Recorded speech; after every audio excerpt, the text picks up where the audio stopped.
Hello, this is the video lectures of Power Engineering and Refrigeration for 5th semester Diploma in Mechanical Engineering. I am Ritesh Harude from Department of Mechanical Engineering, NIT Polytechnic, Nagpur.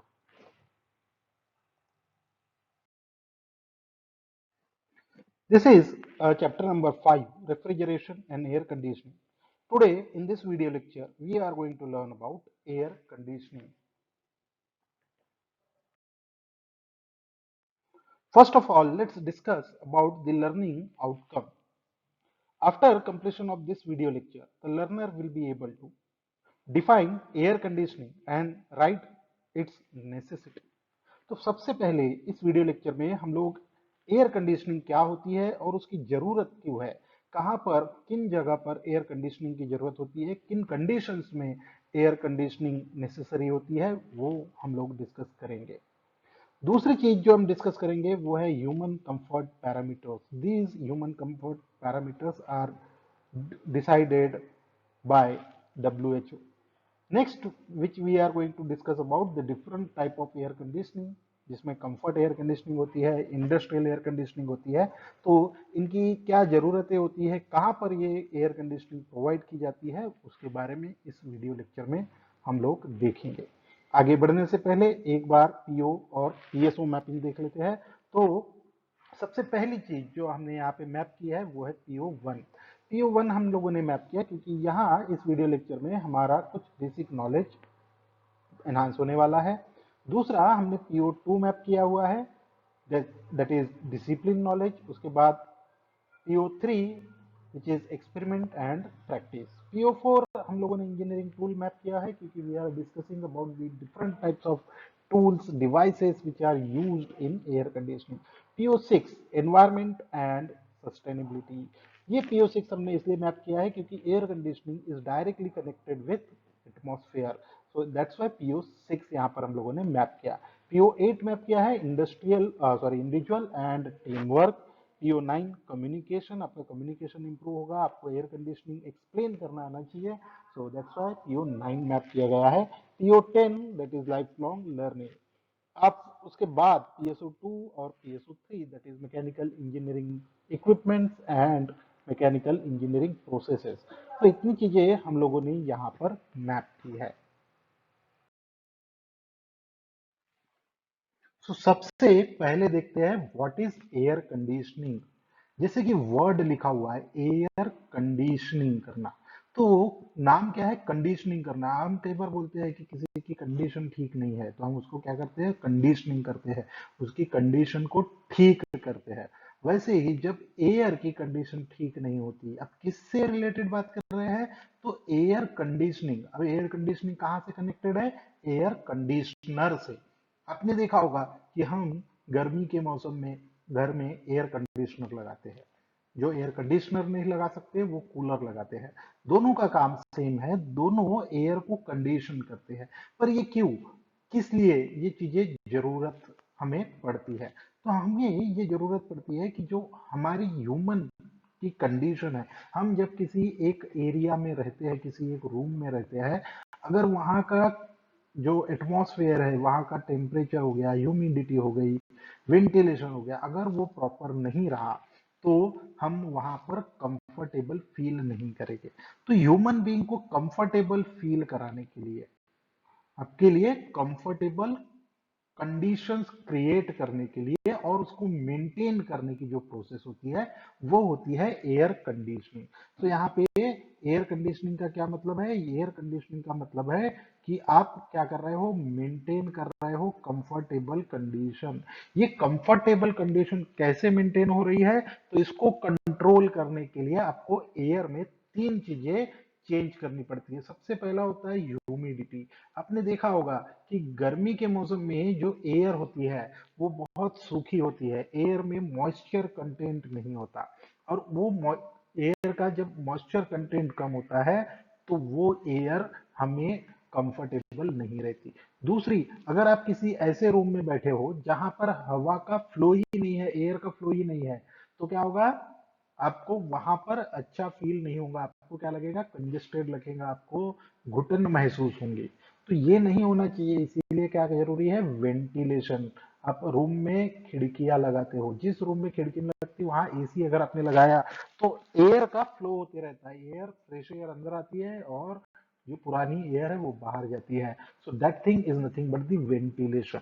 और तीसरी चीज जो maintain करनी पड़ती है वो होता है टेम्परेचर। तो किसी रूम का अगर आप टेम्परेचर मेंटेन करना चाहे तो ये तीन बेसिक कंडीशन होती है कि अगर आपको ह्यूमन बीइंग को कंफर्टेबल फील कराना है, किसी रूम का, एरिया का जो कंडीशन है, कंफर्टेबल कंडीशन अगर मेंटेन करनी है तो आपको ये तीन चीजें कंट्रोल करनी पड़ती है। और ये तीन चीजें, ह्यूमिडिटी, वेंटिलेशन और टेम्परेचर, आप मेंटेन करते हो किसी एयर का। तो एयर की ये तीन चीजें आपने अगर मेंटेन कर ली तो that will be a air conditioning. तो ये होता क्या है, गर्मी के मौसम में एयर का टेम्परेचर बहुत ज्यादा होता है तो हम कंफर्टेबल फील नहीं करते। ठंडी के मौसम में एयर का टेम्परेचर बहुत ज्यादा कम होता है तब भी हम कंफर्टेबल फील नहीं करते। हमको एयर का कंटिन्यूअस फ्लो चाहिए यानी मोशन चाहिए, जो वेंटिलेशन कहलाता है। So that's why this is what air conditioning is all about. तो ह्यूमन बीइंग के कंफर्टेबल कंडीशन के हिसाब से क्या है, to maintain human comfort condition, human की कंफर्ट कंडीशन कैसे मेंटेन कर सकते हैं, that thing is nothing but the human comfort condition. तो आपको क्या करना है, ह्यूमन की कंफर्ट कंडीशन मेंटेन करना है और इसके कुछ फैक्टर्स होते हैं। सबसे पहला फैक्टर होता है टेम्परेचर, आपको टेम्परेचर मेंटेन करना है। Now WHO, human world health organisation जो होता है, उन्होंने ये फैक्टर्स सुझाए हैं। इसमें सबसे पहले क्या होता है, टेम्परेचर। टेम्परेचर जो है वो होना चाहिए 25 डिग्री सेल्सियस, ±2 डिग्री चल सकता है। उसके बाद ह्यूमिडिटी एयर में होनी चाहिए 50%। तीसरा, एयर का मोशन होना चाहिए। और चौथा, एयर प्योर होना चाहिए, एयर में purity of air is must. यानी अगर आपके पास में, आप किसी रूम में बैठे हो और वहां पे एयर ऐसी आ रही है जिसके अंदर बहुत सारे डस्ट पार्टिकल है, या फिर उसके अंदर वायरसेस है, उसमें बैक्टीरिया है, या फिर कुछ दूसरी गैसेस अगर उसके अंदर डिजॉल्व है, तो it is going to create a problem for human being. So for this particular purpose it is very much necessary to keep a purity of air. So this is what air conditioning is all about. तो यहाँ का क्या summary होगा कि आपको human comfort condition या comfortable condition maintain करना है, उसके लिए तीन चीजें होती है, humidity, ventilation and temperature maintain करना है।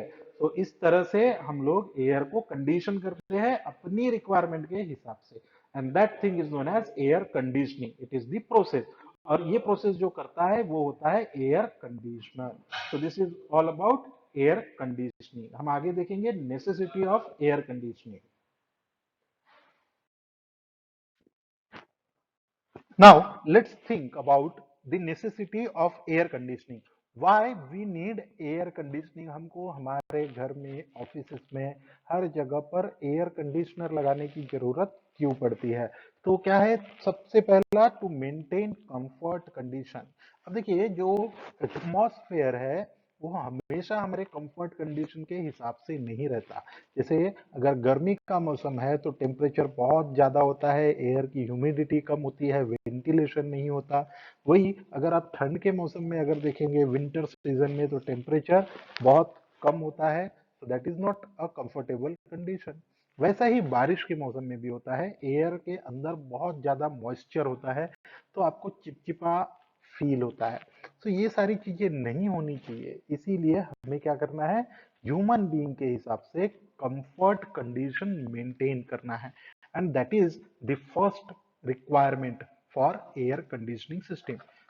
आगे, it provides the human comfort condition कहाँ कहाँ, ऑफिस में, रेस्टोरेंट में, shopping malls, banks, any industries, हर जगह पर आपको अगर कंफर्ट कंडीशन प्रोवाइड करना है तो we use air conditioning. Then, to provide controlled condition for industrial process.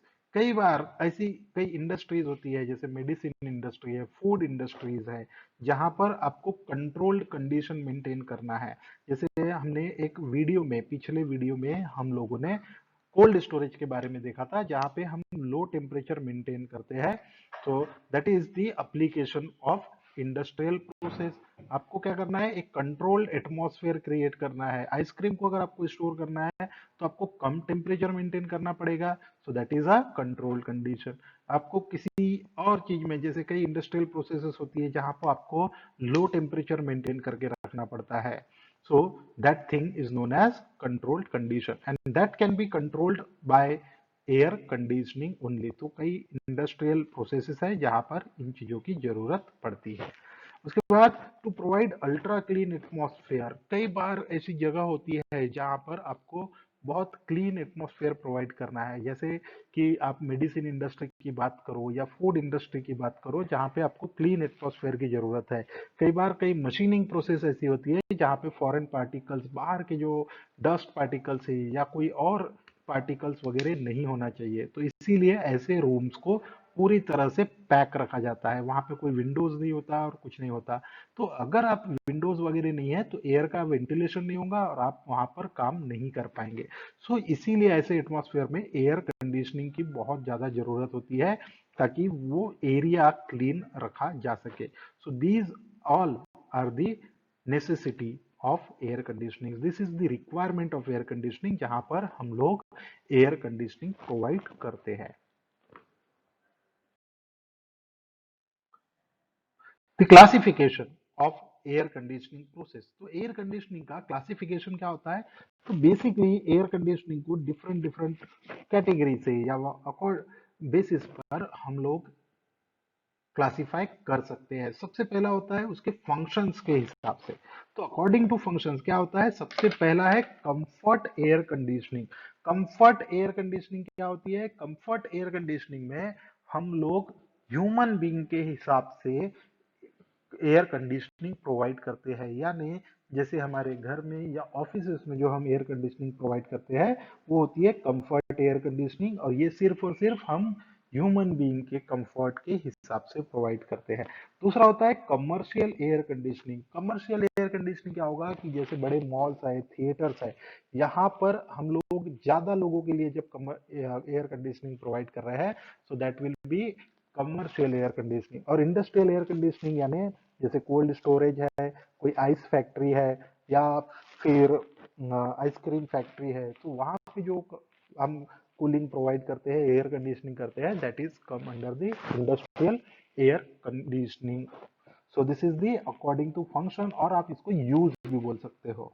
Next is according to season of year, summer air conditioning. ये हमने सबसे ज्यादा सुना हुआ है कि आप अगर समर एयर कंडीशनिंग कर रहे हो, मोस्ट ऑफ द टाइप पे हम जब एयर कंडीशनिंग यूज करते हैं तो वो समर में यूज करते हैं, क्योंकि समर में एटमॉस्फेयर इतना कॉम्प्लिकेटेड होता है, इतना एक्सट्रीम होता है कि हम लोगों को एयर कंडीशनिंग की जरूरत पड़ती है। पर विंटर एयर कंडीशनिंग भी होती है जो उस कुछ कोल्ड कंट्रीज वगैरह होती है वहां पर यूज की जाती है। और तीसरा होता है year round air conditioning system, यानी जो पूरे साल भर एयर कंडीशनिंग हम जब करते हैं, पूरे साल को कंसिडर करके, तो उसको बोलते हैं year around air conditioning system.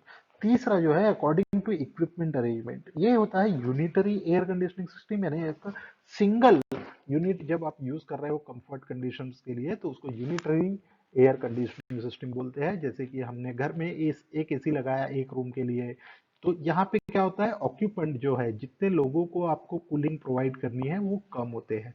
जैसे आपके घर में 4 या 5 मेंबर होंगे, तो उनके हिसाब से हम लोग अगर कूलिंग प्रोवाइड कर रहे हैं, so that will be unitary air conditioning system. And then comes to the central air conditioning system. ये जो बेसिक है सेंट्रल एयर कंडीशनिंग, ये बड़े बड़े मॉल्स, ऑफिसेस वगैरह में यूज की जाती है। तो आपने देखा होगा कि एक जगह होती है जहाँ पे पूरे एसी लगे हुए होते हैं, और फिर डक्टिंग सिस्टम से ये सिस्टम आगे डिस्ट्रीब्यूटेड होता है। So this is the third type of equipment arrangement for air conditioning system. So unitary air conditioning and central air conditioning. So जैसे unitary है, that will be a comfort air conditioning. Central air conditioning is also comfortable but a commercial type of air conditioning system. So these are the classification of air conditioning system.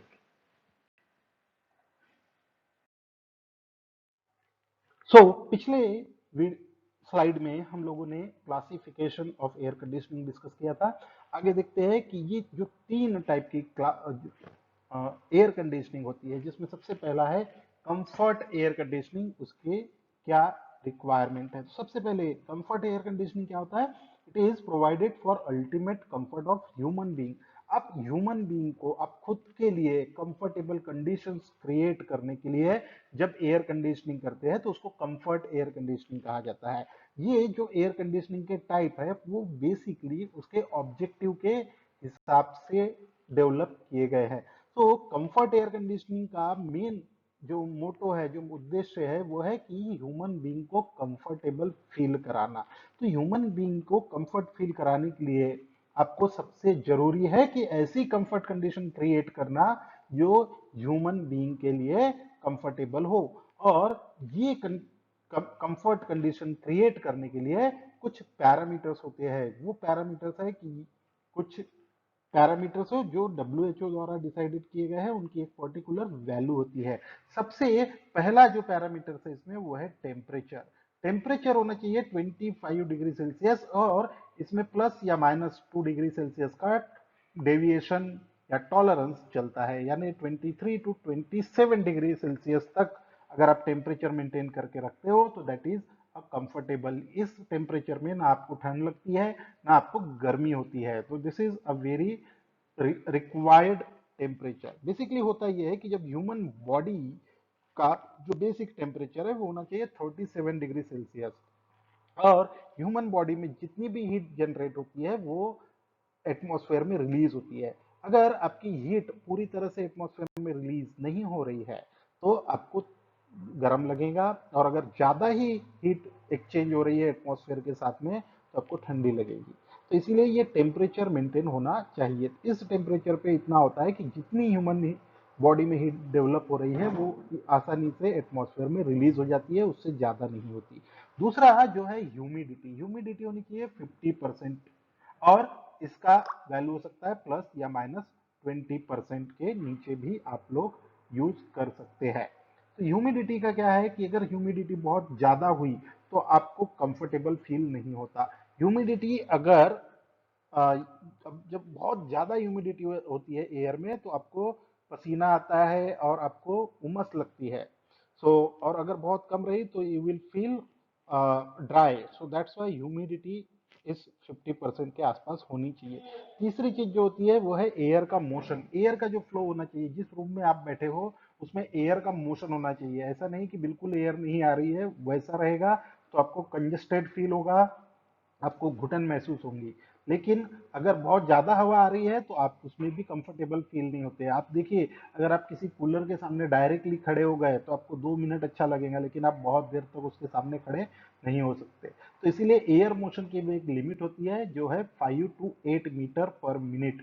इस velocity से, इस motion से air का flow होना चाहिए। The next one is purity. Purity proper होनी चाहिए। जब एयर की जो प्योरिटी है उसमें ना फॉरेन पार्टिकल्स होने चाहिए, डस्ट होने चाहिए, और ना ही कोई दूसरी गैसेस जो ह्यूमन बीइंग को टॉक्सिक हो, ऐसी गैसेस नहीं होनी चाहिए। तो ये चार पैरामीटर्स है ह्यूमन कंफर्ट कंडीशन के। अगर आप ये चार पैरामीटर्स मेंटेन कर सकते हो एयर कंडीशनिंग में, then you will going to feel comfortable in that condition and it will increase your working. तो आपकी वर्किंग कैपेसिटी भी बढ़ जाती है, क्योंकि आप कंफर्टेबल हो तो आपका दिमाग ज्यादा काम करेगा, बॉडी अच्छे से काम करेगी, आप ज्यादा काम कर पाएंगे।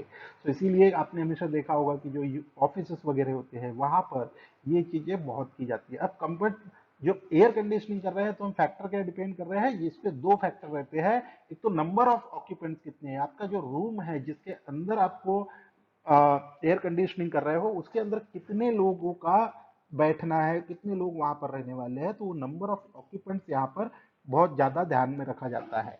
और दूसरा है उनका स्टे टाइम, वो कितने देर तक वहां पे रहने वाले हैं। तो ये दो पैरामीटर्स बहुत ध्यान में रखते हैं।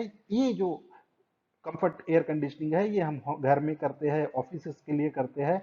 यहाँ पर क्या होता है कि नंबर ऑफ ऑक्यूपेंट्स हमेशा कम रहते हैं और इनका जो रहने का टाइम है वो भी ज्यादा होता है। तो इसीलिए कंफर्ट एयर कंडीशनिंग करते समय ये पैरामीटर्स ध्यान में रखे जाते हैं। अगली जो एयर कंडीशनिंग है वो है commercial air conditioning. Commercial air conditioning is similar to comfort air conditioning. यहाँ पर भी क्या कर रहे हैं हम लोग, कंफर्ट एयर कंडीशनिंग ही कर रहे हैं, बस यहाँ पर क्या होता है, नंबर ऑफ ऑक्यूपेंट्स बहुत ज्यादा होते हैं और उनकी जो टाइमिंग है उस पर्टिकुलर प्लेस पे रहने का, उनका जो टाइम स्पैन है, स्टे टाइम है, वो थोड़ा कम रहता है। फॉर एग्जाम्पल क्या है, ये शॉपिंग मॉल्स, थिएटर, बड़े बड़े ऑफिस में ये कंडीशनिंग की जाती है। तो कमर्शियल एयर कंडीशनिंग क्या है कि जो एयर कंडीशनिंग का एक टाइप है, कंफर्ट एयर कंडीशनिंग का एक टाइप है, पर जब कंफर्ट एयर कंडीशनिंग एक लार्ज स्केल पे की जाती है, बड़े पैमाने पे जब की जाती है, तो उसे कमर्शियल एयर कंडीशनिंग कहा जाता है।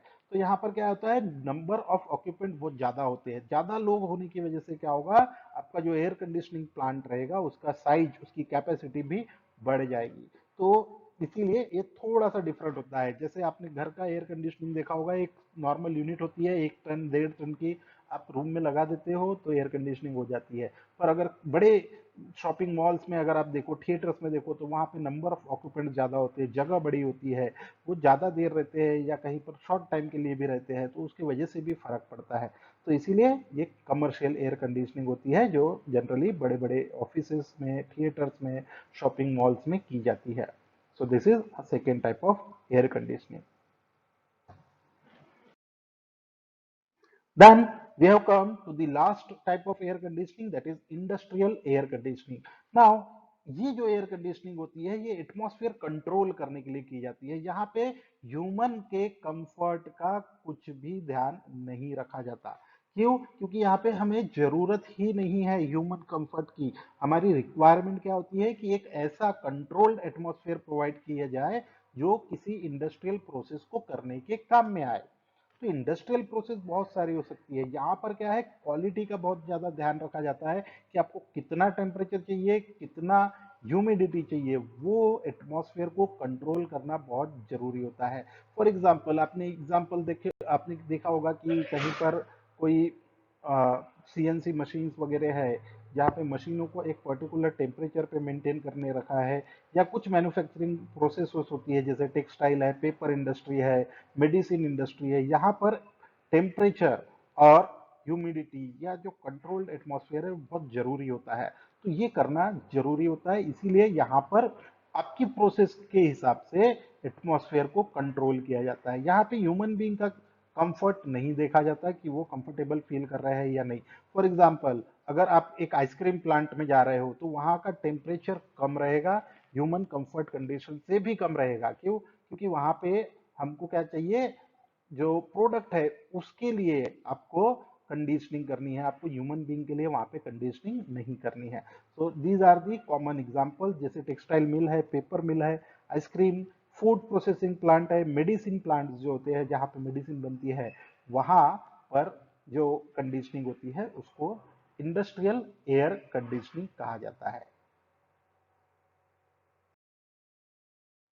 So, in this way, we have come to the end of this video lecture. Let's discuss the summary of this video lecture. So, after completing of this video lecture, आप necessity of air conditioning list कर सकते हैं कि air conditioning क्यों जरूरी है, वो आप लिस्ट कर सकते हो। हमने ह्यूमन कंफर्ट पैरामीटर्स के बारे में पढ़ा, तो आपको कंफर्ट पैरामीटर्स और उसकी वैल्यू बता सकते हैं। नेक्स्ट जो हमने देखा, कंफर्ट एयर कंडीशनिंग क्यों करते हैं और इंडस्ट्रियल एयर कंडीशनिंग क्यों करते हैं। सो this is the outcome of this video lecture. तो कौन से पीओ आउटकम हमने यहाँ पे अचीव किया है। हमने सबसे पहले बेसिक नॉलेज हमारा बढ़ाया, तो पीओ 1 यहाँ पे मैप हुआ है। डिसिप्लिन नॉलेज हमारा बढ़ा है, PO 2। We are going to do practice of this things, so PO 3 यहाँ पर है, experiment and practice. PO 4 is engineering tools के बारे में हमारा नॉलेज बढ़ा है। पीओ 6 एनवायरमेंट से रिलेटेड कंडीशंस हमने देखी है, ह्यूमन कंफर्ट पैरामीटर, तो इसीलिए पीओ 6 मैप किया था। पीओ 8 यहाँ पर हम लोगों ने मैप किया, that is individual and team work. Communication आपका इंप्रूव होना चाहिए, आपको एक्सप्लेन करना आना चाहिए, सो इसीलिए PO 9। And this will be a life long learning experience, आपकी पूरी लाइफ में ये कहीं ना कहीं काम आएगा, not only as a mechanical engineering, पर एक जनरल पैरामीटर्स भी इस वीडियो लेक्चर में थे, तो इसीलिए पीओ 10 यहाँ पे मैप किया है। साथ ही साथ हमने पीएसओ 2 और पीएसओ 3 को भी मैप किया।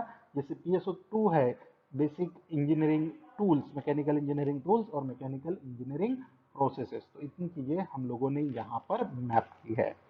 सो this is all about the air conditioning.